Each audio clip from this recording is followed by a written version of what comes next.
I'm a bit excited to have our first actual reading in English, and I really love that Stephen E.G. Condé is here with us today and is going to read from his book Sordidez.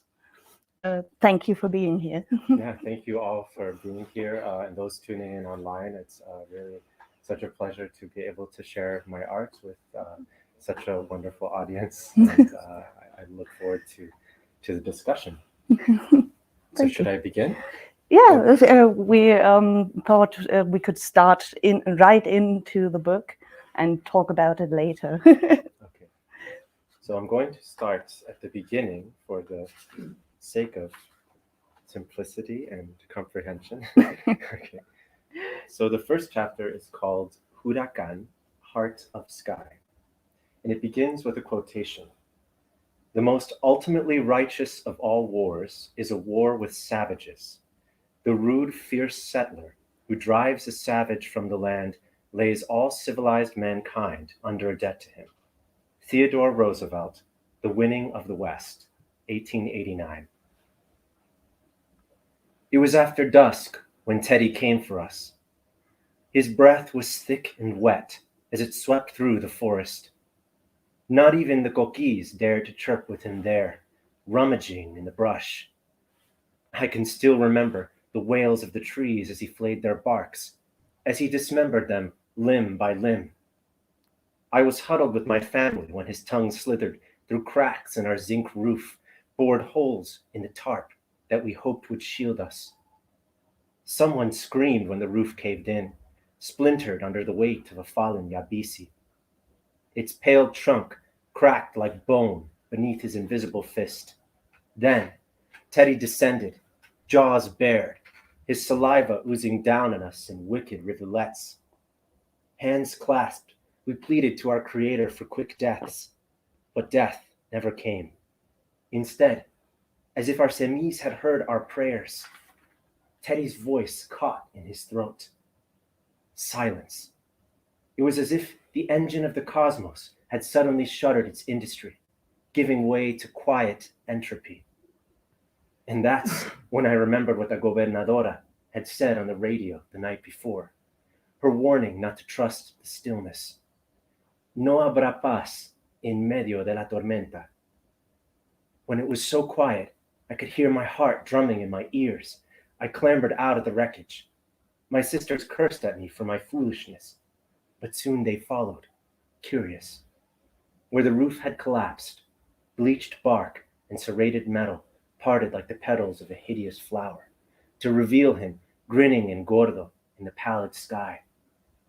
Below, the jungle had withered to a tangle of brown, as if his breath curled with unseen flame. A coconut palm whined and crashed.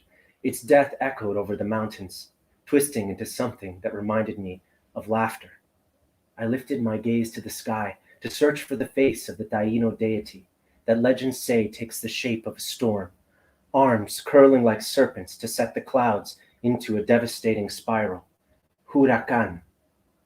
Teddy was the 20th of 22 names randomly assigned for that year by the National Oceanic and Atmospheric Administration, but I like to think that he was named after the Teddy, the American conquistador, the last to lay claim to this little jewel in the Caribbean I call home.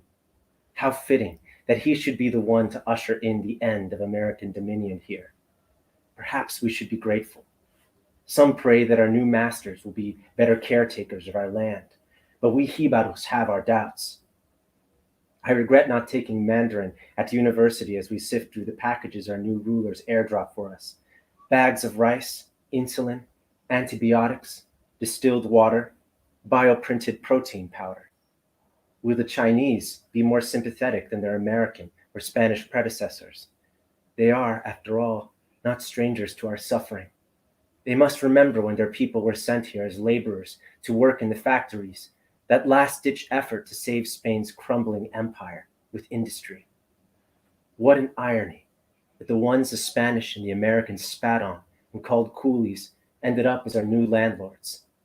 The US sold us off like a bad investment, but on the radio They said that the Americans were on the verge of bankruptcy, that the Chinese seized Puerto Rico as collateral for unpaid debts, the price for defaulting on too many climate loans. I applaud the Chinese for banking on our collective apathy to curb emissions to win out in the end. With this International Climate Bank, they hold all the cards now, cementing their global influence by sowing debt. Before Teddy, the talking heads said that their president should just get it over with and declare himself emperor. Emperor of what, I wonder? After COVID-19, androvirus, the gigafires and heat domes, the Thwaites ice shelf, and Teddy, who wants to rule a world that is half underwater and half scorched to a dust bowl? After Teddy, I had to teach myself not to care about what happens beyond my shores, even if that is what I spent my life preparing to do. I ignore what I hear about the Yucatan, parched by chemical weapons into a desert by the madman elected to care for it. I ignore the latest updates on this Sino-American war with many fronts fought by many proxies. It feels silly, my dream of being a journalist, that noble reporter who covered these last days of civilization. Teddy had other plans for me, it seems. So now I'm here in the mountains, weaving solar nets with my sisters. It's like when I used to braid your hair, Vero, my little sister Teresa says, showing me how to entwine fibers, strands of blue tarp, cables, copper filaments, and fragments of solar panels. She hands me a basket of the materials. Her dimples are little caverns that deepen with delight. Teresa, ever the optimist. I set the basket on top of a ladder and begin to thread a mesh of fibers through the boughs of a gnarled fig tree. Remember when I did your hair for your quinceañera? Ana Caona bursts into laughter behind me. My elder twin, the serious one. Even she cracks at the memory. How could anyone forget? Our mother was running late that day, like always, deciding that the 15 kilos of arroz con gandules she had prepared wouldn't be enough to feed the dozen people she was expecting. So she went out to the market at the last minute for more pork, plantains, breadfruit, and God knows what else. Ana Caona, our mother's shadow, was recruited for the shopping trip, leaving Luisa and I behind. So what was I to do? The princesa needed to be ready for her big moment. So I did what I could, which admittedly was far from adequate. I'll never forget Mommy's screams of disgust upon her return, how she wrenched the comb from my hands as if it were a murder weapon. What can I say? The arcane arts of the feminine have always eluded me. I'll stop there. Thank you.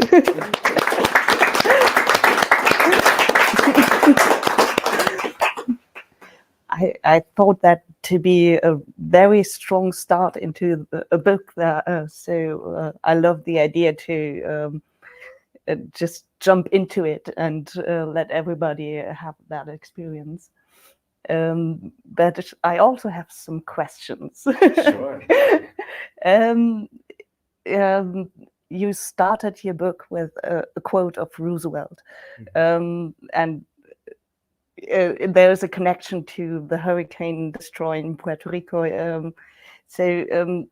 Why did you decide to reference this U.S. president or former U.S. president? Yes, it's a wonderful question. So I think for me, this book is very personal. It comes from my own life experiences and my family connections to Puerto Rico. And one of the things that I wanted to do in this book was to, as many people know, Latin America was primarily dominated by the Spanish and the Portuguese, right? So the story of colonialism for many people begins with the Spanish and the Portuguese, but in our case, in the case of Puerto Rico, that colonialism continued when Americans arrived in 1898 and invaded the island and acquired it as part of the Spanish-American War. And so Theodore Roosevelt was the president at the time of this war, and he actually set foot on Puerto Rico and planted the flag that announced this changeover from Spanish to American rule. So I thought that by referencing that history, the Spanish-American War and also U.S. imperialism would be, really important. And so naming this hurricane, which I personified in the opening, really in a kind of in a person type way, right? It's kind of like a character, the hurricane. I was referencing that history and how the American rule disrupted Puerto Rican society in a lot of ways. And so for me, it made a lot of sense, but also to show that, yes, the Americans too were very much involved in this project of colonialism and imperialism in the world, which I think is a story that many people aren't aware of. Even many U.S. citizens that I talk to aren't even aware that Puerto Rico is in any way connected to the United States, and they aren't aware of the lack of sovereignty. So I thought that was important to highlight. Maybe you could explain this a bit more, because I know that not everybody in the US knows this, but I definitely know a lot of people in Germany don't know how the status of Puerto Rico is right now, in the present. Yeah. So I think it's really important. I mean, and so much of this story was inspired by another hurricane that a lot of people might know about, which was Hurricane Maria, and how it was one of the worst, if not the worst, natural disaster to hit American soil. But that story is sort of muted and complicated because Puerto Ricans themselves aren't they're U.S. citizens, but as we saw with the recovery effort after Hurricane Maria struck, many of them felt like they were not treated like they were part of the USA, because the response was so inadequate in a lot of ways, and so they felt abandoned by the U.S. government. And over 4,000 people died as a result of this hurricane, and tens of thousands of others were permanently displaced from the island because their homes were destroyed and they could not afford to repair them. And so what happened is a lot of people came in and purchased the land. But to give you context of the relationship that Puerto Ricans have, so current Puerto Rican residents cannot participate in national elections. They have no representation in Congress or any U.S. national body that has voting power whatsoever. They have their own local government, but as a result of a bankruptcy in 2010, that government cannot make major decisions about the financial or fiscal matters. And so a U.S. president appointed by President Barack Obama, the junta is what they're called, and they're essentially a board of trustees, many of them with connections to big finance and Wall Street and so forth. They are the ones who make all financial decisions about the island. And so in many ways, Puerto Ricans have really virtually very little say in their own affairs, and also in the affairs of the country at large. And I think that's also really important because in my own family and in many Puerto Rican families, there's a long history of service in the military, right? And so my father, my grandfather, and my great-grandfather all served in U.S. wars. And though my father spent most of his life in New York, so he could actually have a say in, say, the president, or have a say in national affairs in some way, the other two, my grandfather and great-grandfather, lived in Puerto Rico, and they didn't have any say in the wars that they fought and risked their lives for. So I think that it's incredibly important. This kind of a book, I think, is important because it's trying to bring attention to that using the lens of fiction, and also to open up new possibilities for our future. Yeah, it's. Can I tell it? There's it's dark most of the time, but there's also hope. But I can't tell you more because you have to read the book, of course. So I skipped my script already. But we already talked about my first 3 questions. It's so good for that.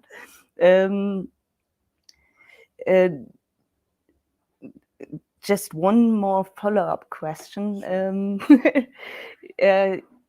So people in Puerto Rico are U.S. citizens, but they have very little say in U.S. politics. is there a movement to become an actual state if the US allows it, or a movement to get away from the US or something like that? What do people on Puerto Rico want to better the situation? Thank you. That's a great question, a really important one too. So contemporary Puerto Ricans, their politics, unlike the US, is not really shaped around social issues or fiscal issues. It's mostly around this very question of the status of Puerto Rico. Should Puerto Rico become the 51st state? There's a party that's currently in power in Puerto Rico that takes this view. There's the other party, the PPD, is interested in maintaining the current status or a slight amendment to the current status that would afford a little bit more representation and a little bit more control over certain matters. Like, for instance, in the 20s, there's the Jones Act was passed, which essentially makes it impossible to import directly to Puerto Rico. So which then creates a tariff or a tax. So everything goes through Florida port and then has to go to Puerto Rico through that way. So that's a way to kind of control the flow of goods in and out of Puerto Rico and prevent export. So there's a party that wants to change that, for instance. And the minority party at the current moment is the Independence Party. They're called the PIP. But if we go back to the 1950s, that party had a lot more interest, but that changed significantly after the civil rights movement. And today, as a result of Hurricane Maria and all of these issues like the junta and the fiscal situation in Puerto Rico, the bankruptcy, there is a growing movement, especially among the youth, of an interest in independence and what independence would mean for them. So we're seeing a kind of resurgence of independence on the island as a possible pathway for prosperity.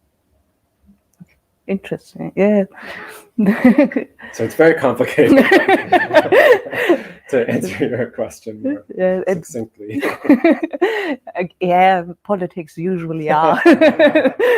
Most of the time, everybody wants something different, and yeah, it's difficult to get one line of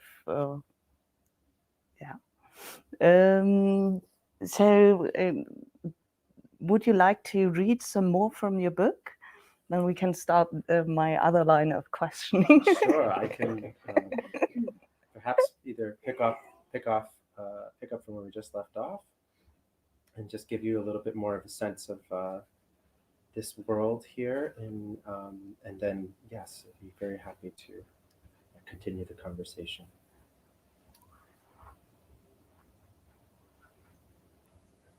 So just as a review, the narrator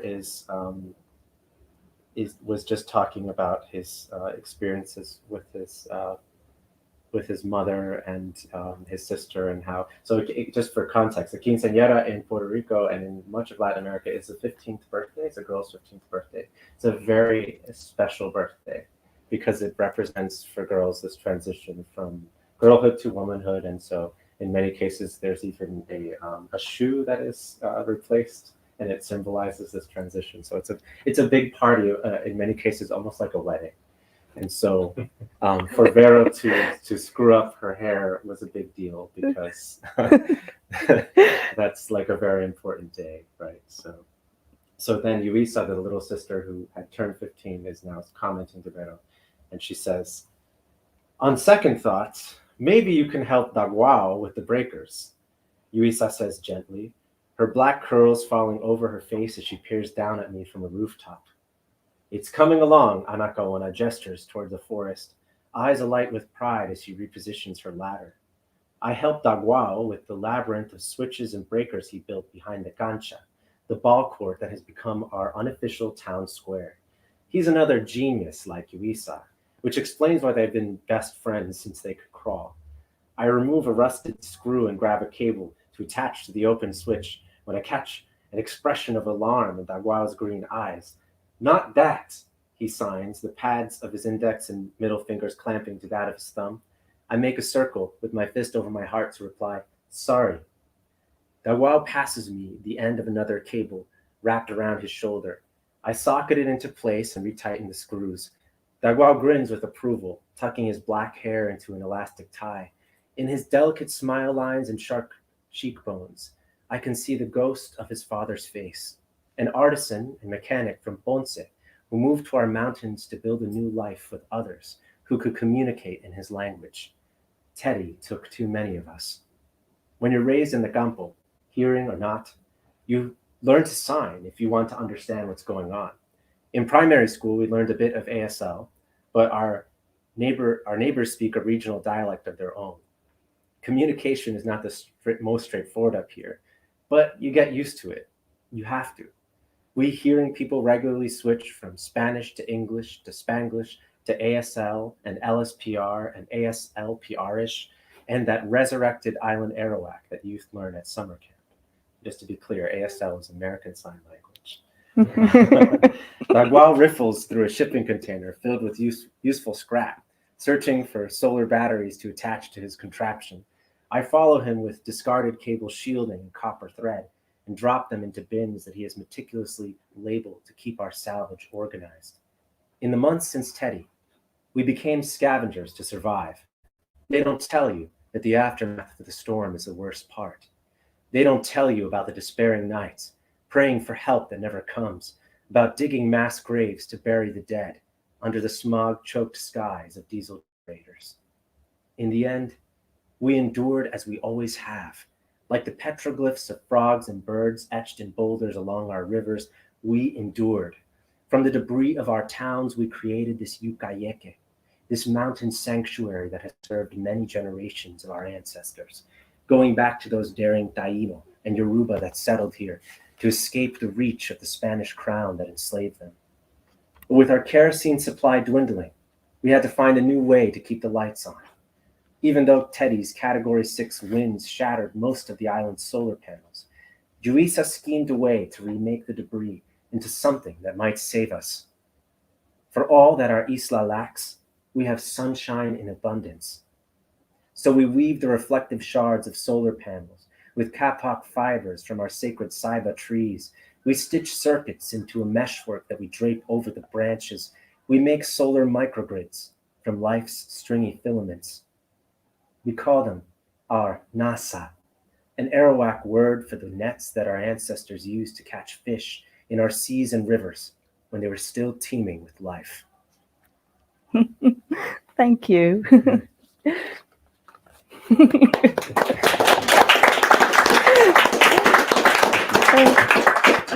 So you mentioned Arabic. Oh, it's hard to get all the languages straight right now. There's a glossary at the end of the book, and there you can find some words you might not understand. I found it really useful.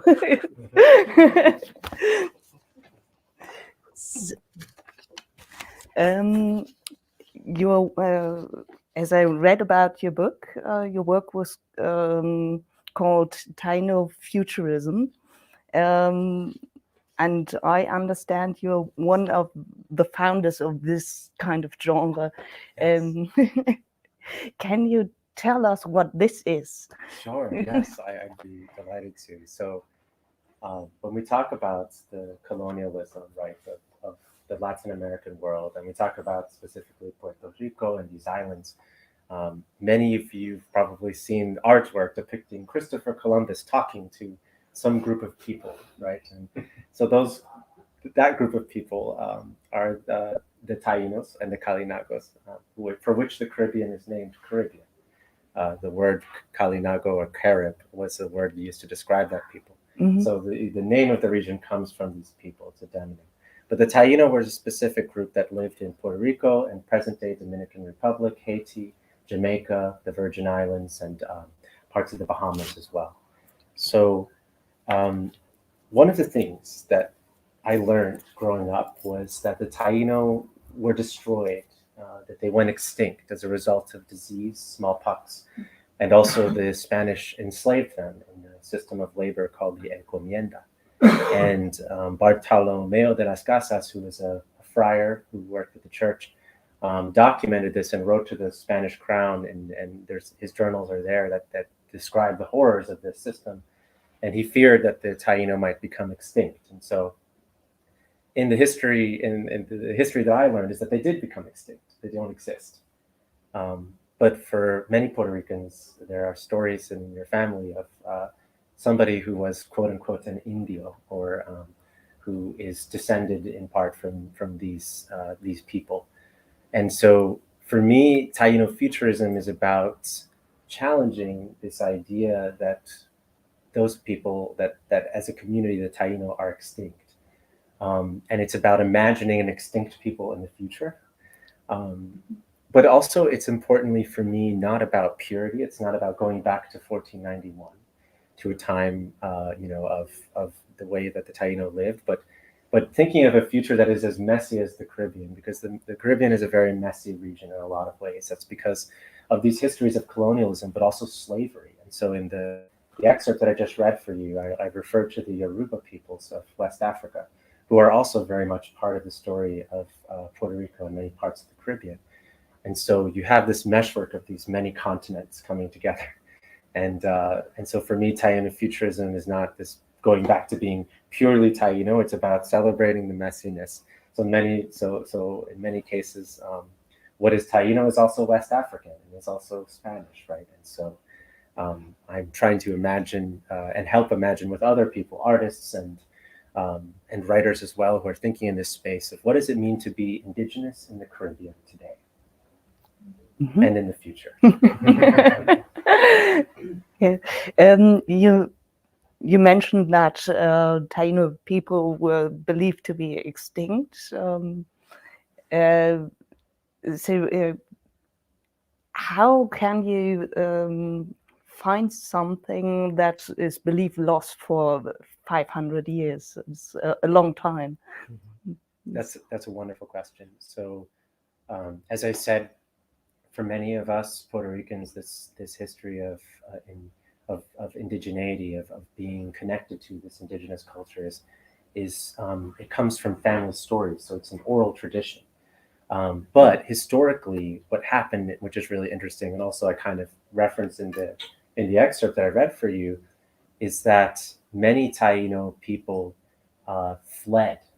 They ran away, and they retreated to really remote parts of the islands of Dominican Republic, Haiti, Jamaica, and Puerto Rico, and they built these little refuges. And the same happened for the enslaved Africans who were brought to the Caribbean.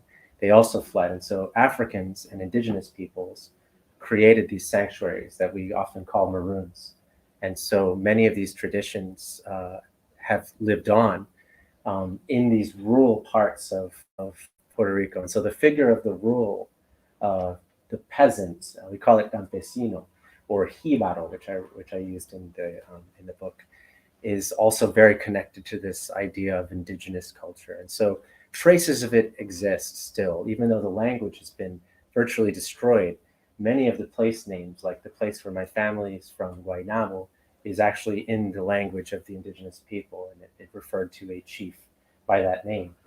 And so there are many traces that we're kind of working with. And in the way that these people in the story that I just read for you they're taking scraps and building something out of different scraps. That's how I kind of see this project of Taíno futurism, of taking what's left, the debris, and trying to build something new out of it.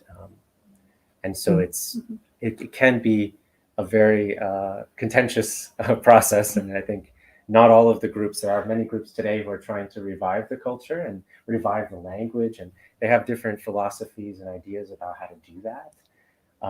So there isn't one singular Taíno group, and many of them span many islands. So you have people from Jamaica and Dominican Republic and Haiti and these other places working together, and also in the diaspora of all the both North America and Canada and other parts of the world. So there's this movement is kind of enjoying a renaissance, if you will, right now. And so I think that this book and this kind of writing comes at a crucial time for indigenous Caribbean people and the people who are trying to build that culture or rebuild it. When we talked before, you told me about that most, if not all, people in Puerto Rico have ancestors who were Taíno, who were Africans brought to Puerto Rico as slaves, and also perpetrators. You have ancestry that with a whole tapestry of history of crimes and being a victim in yourself. So how do you remember those atrocities that happened? Yes, thank you for that question. It's really important to this book, and also what we were just talking about with the indigenous revival movements, because as I was saying earlier, purity is impossible because of the violence of what made this region, right? And so every day I have to reckon with the reality that my ancestors were slavers and colonizers, but they were also the people that they colonized and enslaved, and it creates a sense of paradox, right? And so how do you make something hopeful out of that violent past? And so that's what I hope to do with this. But also, one of the themes of the book is this notion of forgiveness. Is forgiveness possible? Is redemption possible? And it's something that I don't answer completely, because I want you as the reader to kind of come to your own conclusions. And I think part of that redemption is this guilt, this culpability that we as Puerto Ricans and as Caribbeans have, but also it's a reference to the contemporary moment where in Puerto Rico, even though we are all, as you said, and our ancestry is mixed in many different communities, the reality is that even so, African or Afro-descendant or visibly Black, or people who are racialized as Black in Puerto Rico are treated terribly. They have far less economic opportunities. They have vastly less representation in local government and so forth. And so even though just because we are this mixed meshwork of people does not mean that we are immune to racism. And so that's the other challenge of the book, is challenging my own community to do better about the racism that is very normal within this. And much of that comes from the Spanish.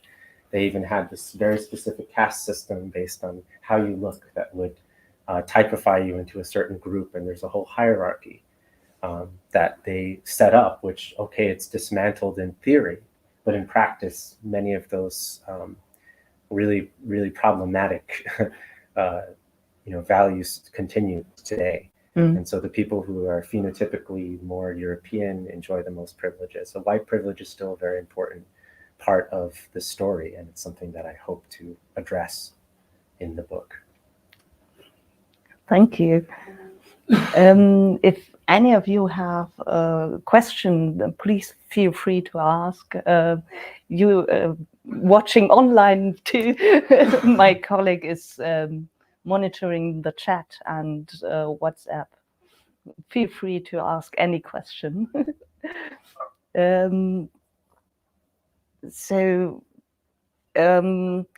We heard a lot about Puerto Rico and the communities there in your book. But your book is also set in the Yucatan Peninsula. So, and there is this Maya revolutionary, really strong character. Why did you choose those two places? Thank you. That's a great question. And part of it is going back to the pre-colonial world and thinking about what was the world like in 1491 or 1490 or 1450. And one of the things that I've always found to be incredibly fascinating are the links between the Taíno people in the Caribbean and the Maya world. And so actually Yucatan that name Huracan, anglicized is hurricane, right? So it comes from an Arawak or Taíno word. But interestingly, that word is also found in the Yucatecan Maya language. And so what that shows and reveals is that there was a lot of exchange between the Maya and the Taíno world. And so when we talk about the Maya world, it's not just Mexico, because those borders did not exist, right? So it's the Yucatan Peninsula, but also contemporary Guatemala and Honduras and Belize and part of what I've tried to do is kind of think back to that world of exchange between Taíno and Maya peoples, and I wanted to restage that in the future where this exchange is happening again. But I was also really inspired by a trip that I had to Mexico, where I was just so emotionally moved by the experience of walking around and hearing indigenous languages spoken, going to like indigenous heritage sites and seeing a mural that's 1,000 years old of somebody drinking a specific drink made out of cacao and corn, and then going and finding it in the street and drinking it myself and hearing those languages spoken. And for me, coming from Puerto Rico, where so much of our indigenous heritage was destroyed, it was so moving emotionally to just be in that space. And that's not to say that the Maya people haven't experienced horrific atrocities under Spanish rule, but also the republics that succeeded the Spaniards. But it was just so inspiring to see how much survived, and I felt myself so inspired. And so in that exchange is mirrored in the book, where these two worlds eventually come into contact with each other, and there's exchange again in this future that I've built. Thank you. Do you want to read some more from? I can read we have a question. Yes, question. yes. Yes, I was wondering who is the author of the book. I mean, you didn't use your name, and right? Why not, and why this particular name for the author's subject, so to say? Oh, sure. So the pen name, the pen name, or the narrator in the. No, the author's name. Right? Oh, the author name. Yeah, sure. The author name has a story too.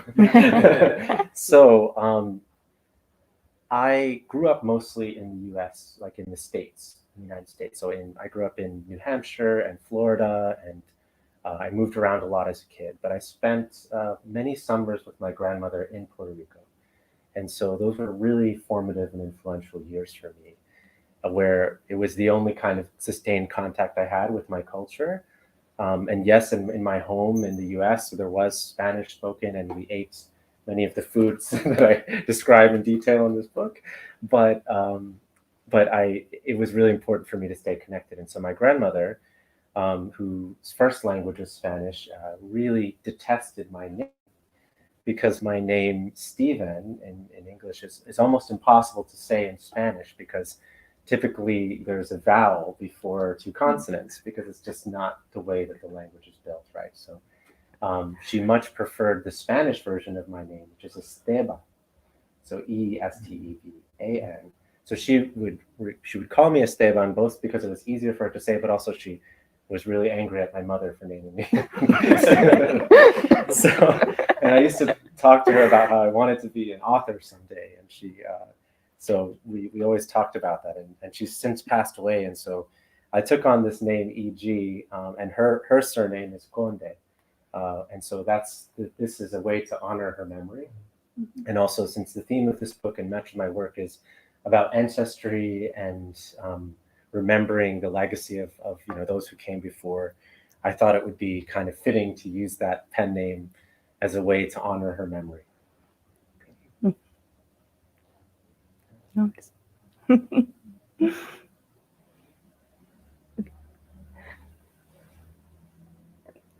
I think no more questions. Do you want to? I could read a short passage from the Yucatan section. And let's just see if I can get to it now.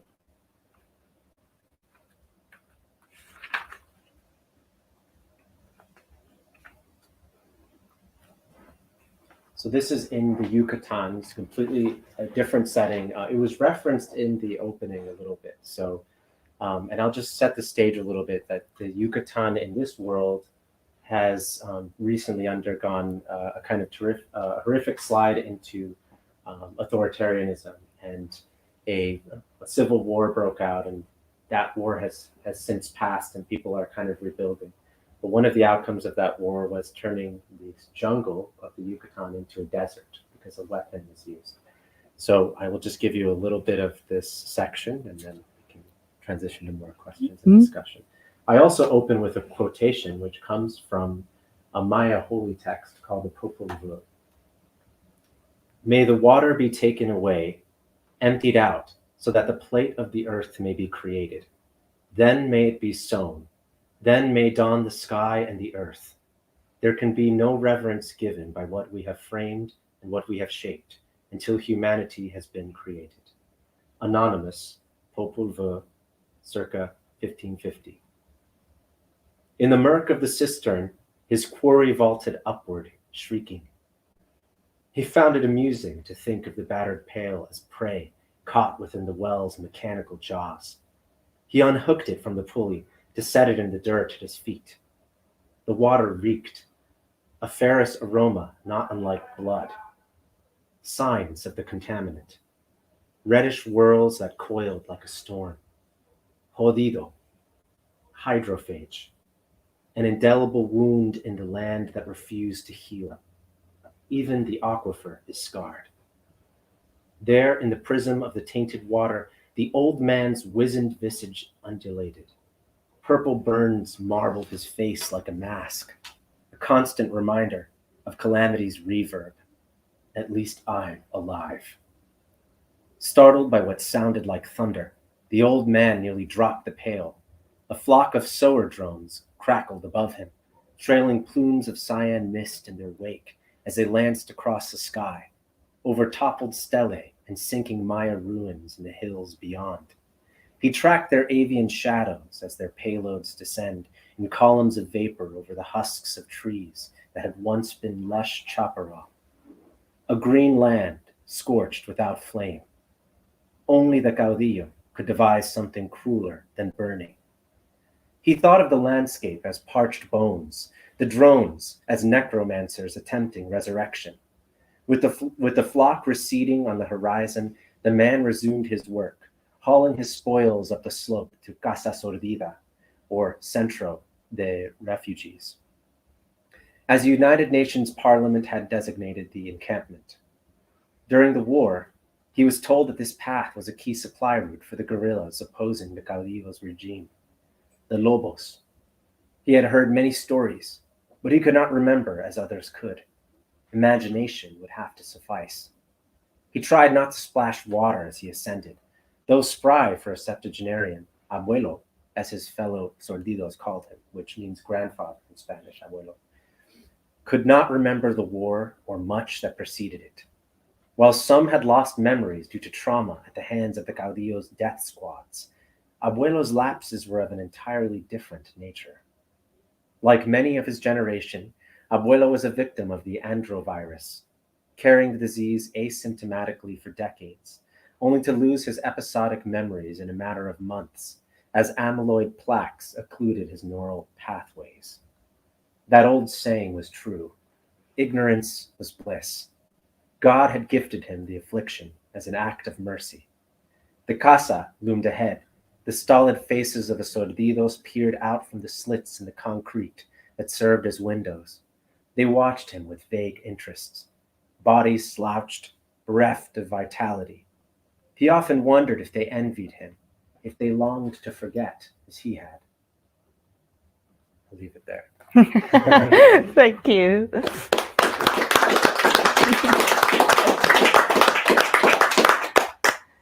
I'm just gonna ask the question that maybe I know my colleague waited for it to come. Why is your book called Sordidez? Oh, that's wonderful. Okay, so that's a wonderful question. So there's a bit of translation work here, but in English, sordid has the connotation of illicit or unsavory or spoiled or squalid. And in Spanish, there are many different meanings along those lines. But here I invoke it in the context of, say, squalor or ruin. And I use this because this comes from one of the monologues of one of the characters, which I won't spoil, but I use it in this sense to frame the entire project of the book, which is both in the Yucatan, as you just heard, and in Puerto Rico, the characters of this story begin in a condition of squalor or ruin. And the story is about them teaching themselves how to climb out of that ruin. So ruin is where they start, and something more hopeful is where they go. And so, yeah, so I wanted to think about the ruin that Puerto Ricans had to contend with in the aftermath of Hurricane Maria. And also in the case of this fictitious hurricane of Teddy, how they climbed out of that. And for me, as somebody who had family on the island, and so when Hurricane Maria struck back in 2017, I was really alarmed and concerned for their well-being. I was at the time in Boston, and there were a few days where I didn't hear from them at all, and I was terrified of what that meant. And I was worried for if they were alive, if they had survived. And come to find out that they did, and they eventually sent me a picture of my grandmother's house. So as I said before, I spent many summers playing in my grandmother's house. And if you've ever been to Puerto Rico, if you haven't been to that part of the world, it's a very lush and green and beautiful place. And for me, it was the greenest place that I had ever known. And so when I saw this picture, which was captured on a phone of a few days after the hurricane, it was unrecognizable. It looked almost charred, like as if fire had burnt it. It was black and brown and gray. And so that image of ruin was the seed for this book.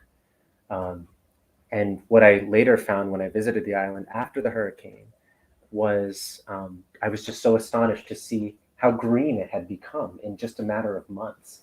And so at that moment, it seemed like, how could this ever flourish again? And then 3 months later, when I'm visiting, it's green, and you have to, nature finds a way to kind of repair itself. And so the question that I asked in this book is how can a land remember to become green again?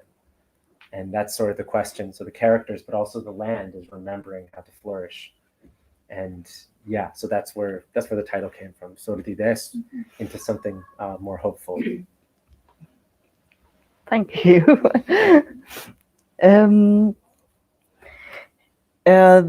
One of the main characters is Vero.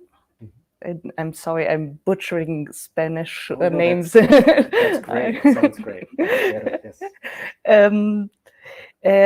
He's living openly trans with his family, and it is clear that this is a cause for tension.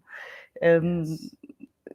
Can you tell us a bit more about the life of queer and trans people in Puerto Rico or in the US for that matter?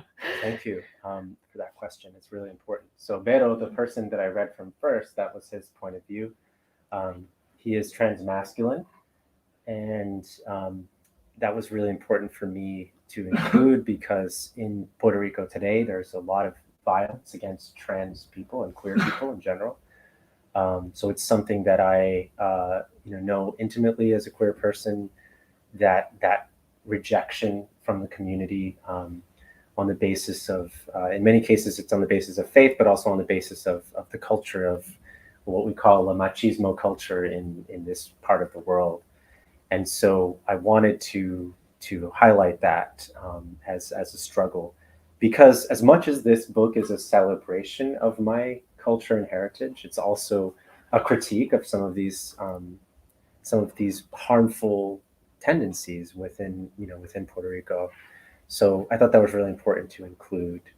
And for me, like many of my own experiences in my life, where I felt at once, I felt sort of in between. I grew up and mostly in the States, but I go to Puerto Rico, and so there was a sense of belonging, but also not belonging. because I wasn't there all the time, and then also as a queer person, there's a sense of there's a very narrow definition of what masculinity is in Latin America and in Puerto Rico in particular. And so various times in my life, I've passed or failed that test. And so this character is very much autobiographical in some ways, in other ways, not so much. But so that's, that was really important for me to address, I think, directly. And it's a hopeful story as well, because he becomes one of the leaders of his people right in the beginning of the book. So I feel comfortable to tell you about it.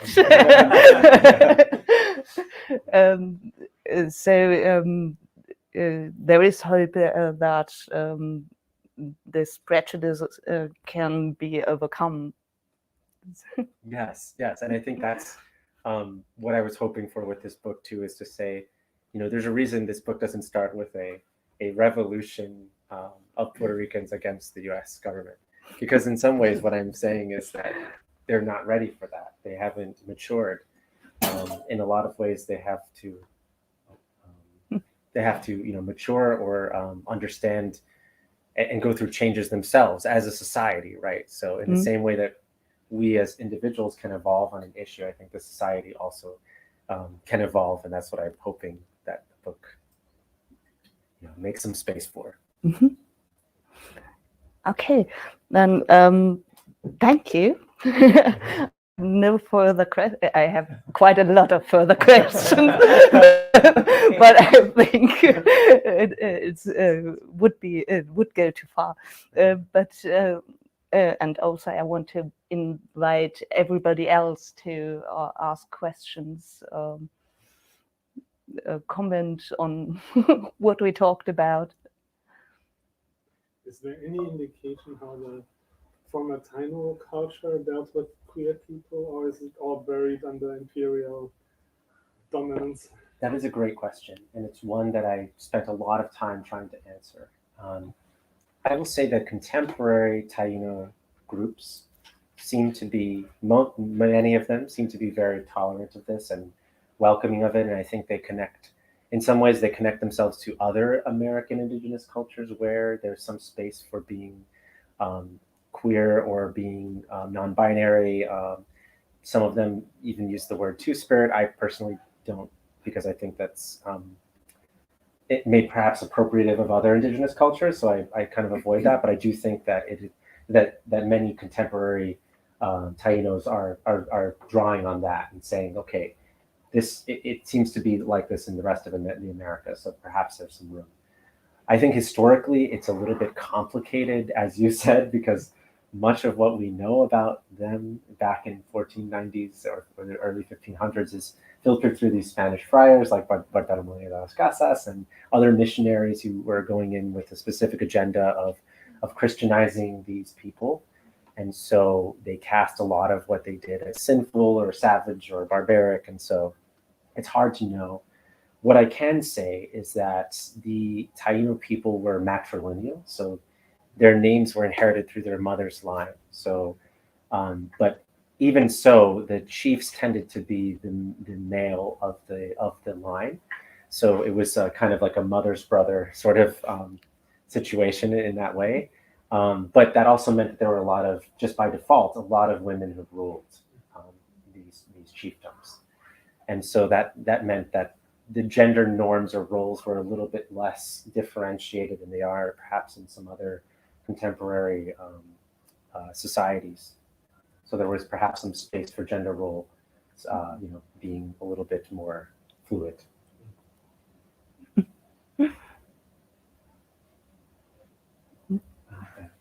I have a question. As you are also an anthropologist working and researching technology, and how are the two personas of you in conversation, and how do they influence each other in their work? That's a wonderful question. Thank you. I'm sorry, we have to repeat the question. I just okay. remembered. I'm sorry sure. for. So the question, the question was, and the previous question was about whether or not traditional Taíno society had any specific beliefs about gender or sexual orientation or queerness. If that was part of it, and so that was to contextualize the previous answer. The most recent question was about my role as an anthropologist of technology and how that either influenced this book or how I balance that with being a creative and an artist and an author.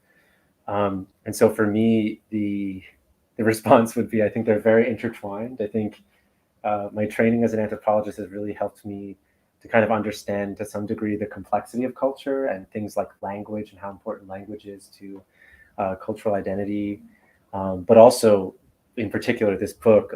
So I did some field research on infrastructure in Puerto Rico during the pandemic years, and I spent some time specifically in the Arecibo Ionosphere Observatory, which famously collapsed on December 2nd, 2020. And I was in the process of interviewing and doing some field work there when that happened, and that was a really influential moment of this great research infrastructure collapsing. And so again, this notion of ruin, right, is very much on my mind as I wrote that. So yeah, I think a lot of my, you'll see in this book and other short fiction that I published, I am very interested in infrastructure, the infrastructures that allow things, daily life to be facilitated. So everything from the cloud computing to, these radio telescopes that are sending messages to extraterrestrials or other civilizations, to the more mundane infrastructures like the scraps that Wow is using to create this solar illuminated place.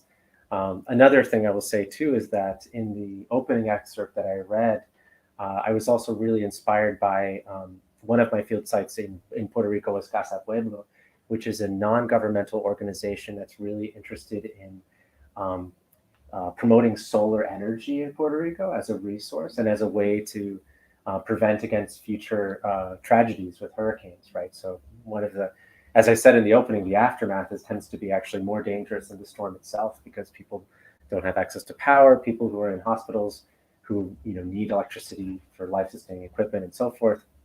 So this non-governmental organization, Casa Pueblo, is building this, they're calling it the solar insurrection. So they are trying to bring in a lot of solar energy to the island, and they have a very provocative display in front of their facility. Is called the Solar Forest. So that is definitely very much a part of my inspiration for that opening sequence where Vero and his sisters are and Awao are trying to build this solar forest, and so I think there's definitely a lot of connections.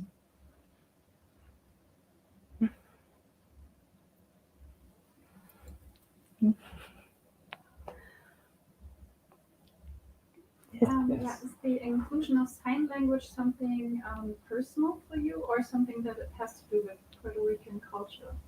A bit of both. So growing up, one of my uncles, he works in special education, and for as long as I remember being around him, he taught many of my family members how to communicate in sign language. And he also worked with deaf people and the deaf community in Puerto Rico. And so one of the things that I thought it was really important to include that, and one thing that I noticed about Puerto Rican society, perhaps one positive thing is that in every kind of governor's address to the public, there's always an interpreter. There's this kind of, in some ways, it's more normal to include non-hearing people or deaf communities in these messages and so forth. There's also a really rich tradition of deaf culture in Puerto Rico. So in the mountains, specifically in the community called Miraflores, much of the population is actually deaf, and they have their own dialect of sign language. Because American Sign Language was first introduced into the island in around 1904. And it very quickly spread throughout the island, and it turned into this really unique form of language called LSPR. And so I wanted to include that because it's so beautiful and rich of a tradition. But also, very sadly, after Hurricane Maria, this community in Miraflores and other communities, rural communities with a lot of deaf people, and experienced a lot of neglect, or they were overlooked in the hurricane response, and there wasn't adequate people to kind of communicate with them and to find out what they needed. And so I wanted to also highlight them as, you know, the heroic things that they did when no one was there to help. It's really just so astonishing when the government fails, how everyday people become heroes, that they clear roads together with their neighbors, they cook for each other, they share resources, they share generators so they can have, you know, charge their phone or do something. As a community, it's really so inspiring. And so I wanted to capture that tradition, and the deaf community was certainly a huge part of the story of the recovery after Hurricane Maria. And you have one character in your book who is this kind of hero, Yes. Margarita. Yeah, so I think it's, you know, it's also important to include deaf characters. Now, it's something that I as a hearing person and as somebody who's cannot speak sign language fluently or with any kind of, you know, facility, I think it's important when you write outside of your community to work with others. And so writing is as a collaborative act. And so I'm really grateful for friends, family members, and people who I recruited for this project who are sensitivity readers, people who are part of the deaf community in the Caribbean and other parts of the world, who were able to help me do this portrayal of Doug Wow in particular, justice to the best that I could.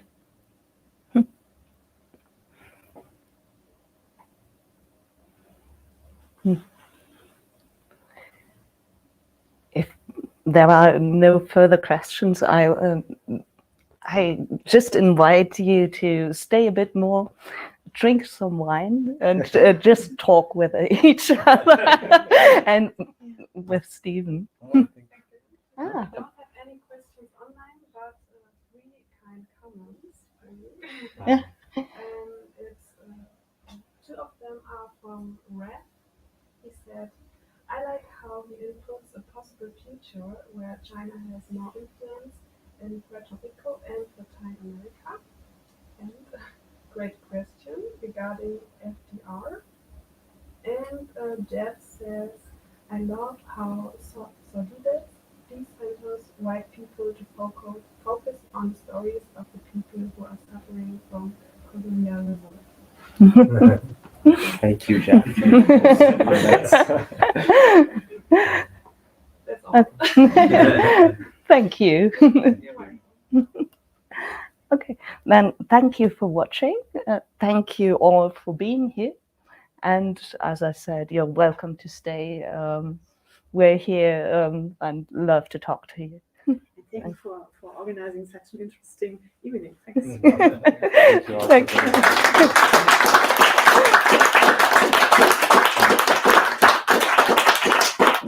Also, I'm also very happy to sign too, if that's something that you would like. And I also want to thank you so much, Lisa, and everyone here for welcoming me and for being here. It's just amazing. So I had so much fun having this conversation with all of you. Okay, and buy the book.